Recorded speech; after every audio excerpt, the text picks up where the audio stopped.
अस्सलामुअलैकुम नाजरीन, साहिबान न्यूज के साथ मैं हूं नाइला भट्टी। सबसे पहले शामिल करते हैं आज की अहम खबर।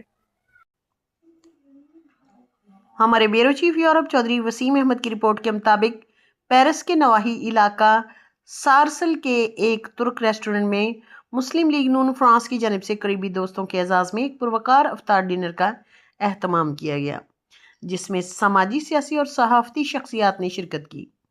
तकरीब में पाकिस्तान मुस्लिम लीग नून फ्रांस के सदर मियां मोहम्मद हनीफ, पैट्रन तल्लत चौहान समेत पार्टी के दीगर ओहदेदारान और सहाफ़ी बरादरी के नुमाइंदगान भी शरीक हुए।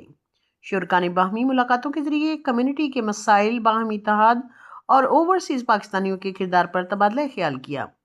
आखिर पर शहबाज कसाना ने दुआए खैर फरमाते हुए उम्मत मुसलमा के इत्तेहाद और फ़लस्तीन कश्मीर की आज़ादी और दुनिया में अमन के लिए खुसूसी दुआ फरमाई।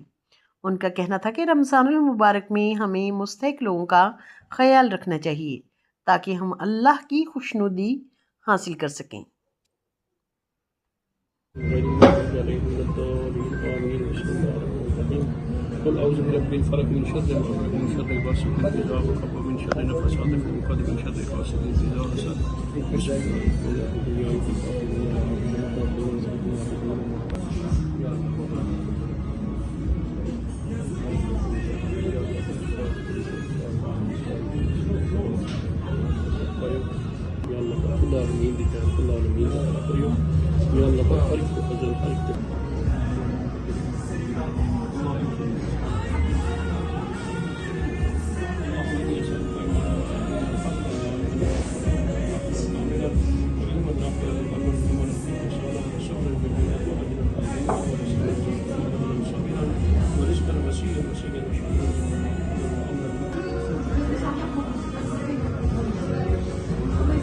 अब तक के लिए इतना ही। मजीद खबरों और अपडेट से बाखबर रहने के लिए देखते रहें साहिबान।